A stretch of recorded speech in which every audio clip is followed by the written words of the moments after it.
இப்போது புதிய அறிமுகம் அச்சி ஹோட்டல் சாம்பார் 50 கிராம் ரூபாய் 20 மட்டுமே. அனைவருக்கும் இதயத்தின் பொங்கல் நல்வாழ்த்துக்கள். பொங்கலோ பொங்கல்.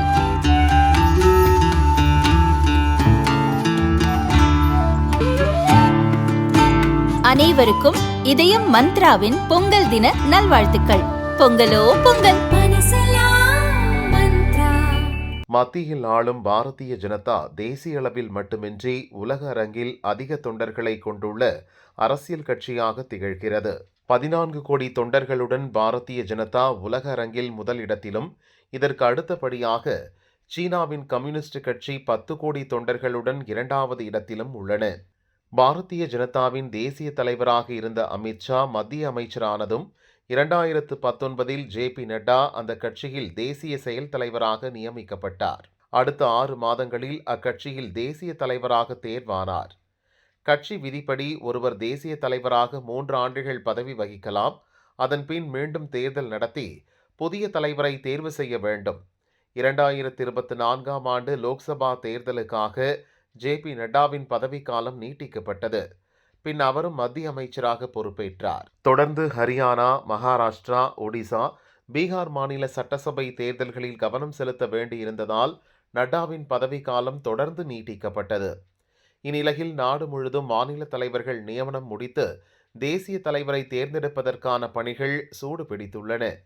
அதன் ஒரு பகுதியாக பீகார் சட்டசபை தேர்தலில் பாரதிய ஜனதாவின் பிரம்மாண்ட வெற்றிக்கு காரணமாக இருந்தவரும் மாநிலத்தில் கட்சியின் வளர்ச்சியில் முக்கிய பங்கு வகித்தவருமான நிதின் நபீன் கடந்த மாதம் கட்சியின் தேசிய செயல் தலைவராக நியமிக்கப்பட்டார்.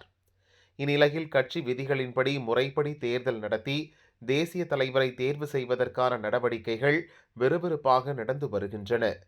அந்த வகையில் பாரதிய ஜனதா மாநில தலைவர்கள், தேசிய செயற்குழு, பொதுக்குழு உறுப்பினர்கள் மற்றும் முக்கிய நிர்வாகிகள் வரும் 19ஆம் தேதி டெல்லியில் ஆஜராகும்படி அவர்களுக்கு கட்சி மேலிடம் அழைப்பு விடுத்துள்ளதாக தகவல் வெளியாகியுள்ளது. கட்சி விதிகளின்படி 20க்கும் மேற்பட்ட மாநில தலைவர்கள், பிரதமர் மோடி, ராஜ்நாத் சிங், அமித்ஷா, நட்டா மற்றும் கட்சியின் தேசிய கவுன்சில் உறுப்பினர்கள் என 3 தரப்பினர் கையெழுத்திட்ட முன்மொழிதல் படிவத்தை கட்சியின் தேர்தல் அதிகாரியிடம் வழங்குவர். அதன்பின் அனைவரது விருப்பத்துடன் புதிய தேசிய தலைவர் தேர்ந்தெடுக்கப்பட்டதாக அறிவிப்பு வெளியாகும். அவர் தொடர்ந்து அடுத்த 3 ஆண்டுகளுக்கு கட்சியின் தேசிய தலைவராக செயல்படுவார். தற்போதைய நிலவரப்படி நிதின் நபீன் பெயர் போட்டியின்றி ஒருமனதாக முன்மொழியப்படும் என தெரிகிறது.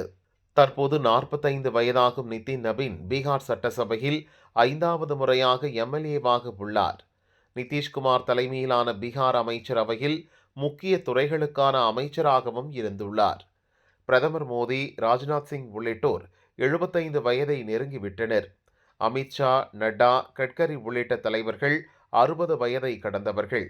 இந்நிலையில் கட்சிக்கு புது ரத்தம் பாய்ச்சும் விதமாக அடுத்த தலைமுறைக்கு வாய்ப்பு வழங்கும் வகையில் 45 வயதாகும் நிதின் நபீன் புதிய தலைவராக ஒருமனதாக தேர்ந்தெடுக்கப்பட்டு 20ஆம் தேதி பதவியேற்பார் என பாரதிய ஜனதா மேலிட வட்டாரங்கள் தெரிவித்துள்ளன.